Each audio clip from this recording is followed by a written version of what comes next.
verse 14. And God said, now this is on day 4, and God said, let there be lights in the expanse of the heavens to separate the day from the night, and let them be for signs, for seasons, and for days and years. And let them be lights in the expanse of the heavens to give light upon the earth. And it was so. And God made 2 great lights, the great light to rule the day, and the lesser light to rule the night, and the stars. And God set them in the expanse of the heavens to give light on the earth, to rule over the day and over the night, and to separate the light from the darkness. And God saw that it was good. And there was evening, and there was morning, the 4th day. For interest's sake, these verses on the creation of the moon and the stars and the sun, with the focus on the moon and the sun, and the sun, and the moon, is some of the longest verses that we get, in the sense of there's written a lot about it, about a lot more than about other things, except understanding the creation of man. Okay. Now, the reason for this is as well, again, polemic. In other words, against the religions of the day. Okay, so Moses is writing against the religions of the day. The sun god, the moon god, the most important gods for the majority of cultures in the area. Okay, in Egypt, in Mesopotamia, all over the place, right? Those gods were the main gods, the most important gods. And now in this case, what we see is, when God made them, okay, God did not name them, right? He made them, but unlike the sea, the earth, the sky, everything, He did not name them. He called them the lesser light and the greater light to rule the day and the lesser light to rule the night, right? So in the sense of God is saying, no, they are your gods. No, they're not gods. They belong to me. I made them. I'm not even going to give it names, right? To show you that I am the only true God. And these gods, they are not gods. They are, again, the worldview. They are just created, right? Like all of us, like everything we see around us, like birds flying, etc., right? They are just created. They are creation. Okay, so it's polemic in a sense that through the same God is trying to show us that, you know, don't worship those things. Okay, I know lots of people, and even Christians, they believe in the horoscopes. They read their horoscopes. Russia claimed to be a Christian country, the horoscopes everywhere. Okay, for me that's sort of kind of stupid. Again, it doesn't make sense. It's like, okay, so you call yourself a Christian, but you then look and believe what the stars tell you. But the stars were made by the God you worship. So isn't it a little bit stupid to go and ask something of a star that was made when you can go and ask the God who made it? Okay, so yeah, I don't catch the idea of why people will even read the horoscope or listen to them or follow them or whatever. It's just stupid, especially Christians, but any human being. Okay, I would rather go to the one who made the stars than to the stars to get an idea of what's going to happen, right? And if he wants to tell, he can tell. Otherwise, no, of course, he knows. Stars anyhow, they just matter. They don't know anything. Okay, so this is as well what we can see here. And so they were set out to rule over the day and the night. And again, for people living in certain, especially like you live in a city, then no, the moon is not such a big deal. I remember very well when we were on a camp way back when I was like, whatever, it was long in the day back in the school, sleeping out there in the veld in South Africa in the mountains, and it was full moon. And it was bright. It was, I mean, you could see around you everything basically. I was sure not as clear as daylight, understandably, but it was very light. I remember this one boy who was sleeping there on the sand, and he was like, there was this little bush, and he was like pulling one of the, said, I'm trying to put out the light of the moon. I'm trying to put out the light of the moon. I want to sleep. So in other words, yeah, if you are in the Middle Eastern kind of country, right?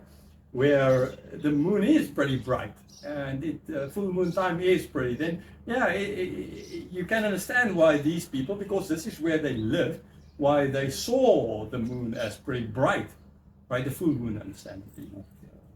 Okay. Right, so we separate the light from the darkness, and again, God saw it was good. Okay, so God is giving a quality to it. He's telling us this is good. Right? This is good. Verse 20. Okay, so now in day 4, creation of the sun and the moon, we see now with day 1 where light was made, we now see the creation of the sun and the moon, that now, well, the moon reflecting, understandably, the sun, where they are made and they're put in its place. Okay, so we go on to day 5 now, and God said, let the water swarm with swarms of living creatures, and let birds fly above the earth across the expanse of the heavens. So God created the great sea creatures and every living creature that moves, with which the water swarm according to their kinds, and every winged bird according to its kind. And God saw that it was good. And God blessed them, saying, be fruitful and multiply, and fill the waters in the seas, and let birds multiply in the earth. And it was evening, and it was morning, the 5th day. Okay, so on day 2, we had the separation in the atmosphere, we had separation of water, land. Okay, so separation of water, yeah, so the atmosphere and the sea. So now here we get the birds that is being put into its place, right, in the sky, in the atmosphere above us, in the sky, right? We see birds flying here every so now and then behind us. And we have the animals that's on the land. Oh, sorry, not the animals, the fish that's in the sea. So it's filling it up, right? God is filling, not filling, He's filling it up. Okay, so that is, well, that whole framework kind of view on the creation. So yeah, the other thing that you see in verse 21 is the creation of the great sea creatures. Again, in their mythology, not the Jewish mythology that is, but again the Middle East, those countries there, their mythology was that there's these sea monsters out there that is fighting against the land monsters. Okay, so now God is the one who creates the sea creatures. God is the one who made that big sea monster out there. Right? It's not a God, it's God's toy. And he's going to speak later on literally to Job in the book of Job, saying, I'm playing with it. Right? It's just, it belongs to me. Okay, so it's not a different God. It's not a God that can fight against me. It's just another sea creature that I made. And so they belong to God. The other very important thing, and this goes against evolution, is the fact that everything was made according to its kind. Okay, in evolution we don't have kinds. Okay, all kinds came from one, basically, single cell organism. Right, according to the Bible, different kinds, and the different kinds were made by God. Okay, that would again contradict evolution. So either evolution is correct that there were not different kinds, or the Bible in this case is correct that no, God actually made different kinds.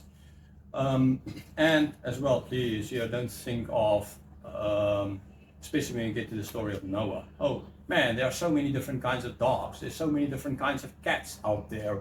That does not, different kinds of plants, different.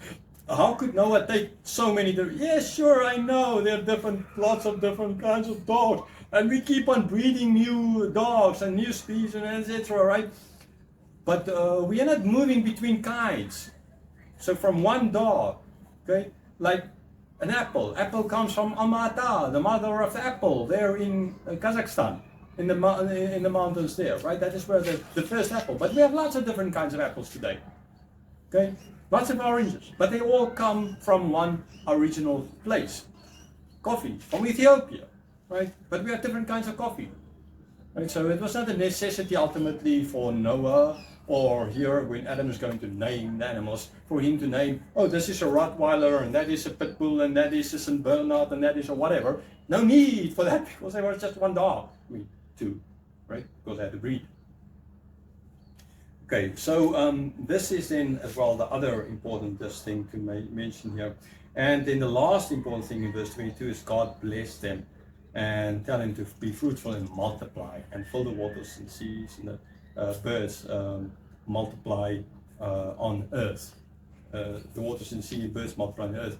So yes, I think animals. I think as humans we did multiply quite a lot. We more than 8 billion of us now at the moment. But yeah, compared to birds and etc., a lot more. So this is God's task. It reflects a bit of God, right? God created out of nothing. There was nothing. He made something.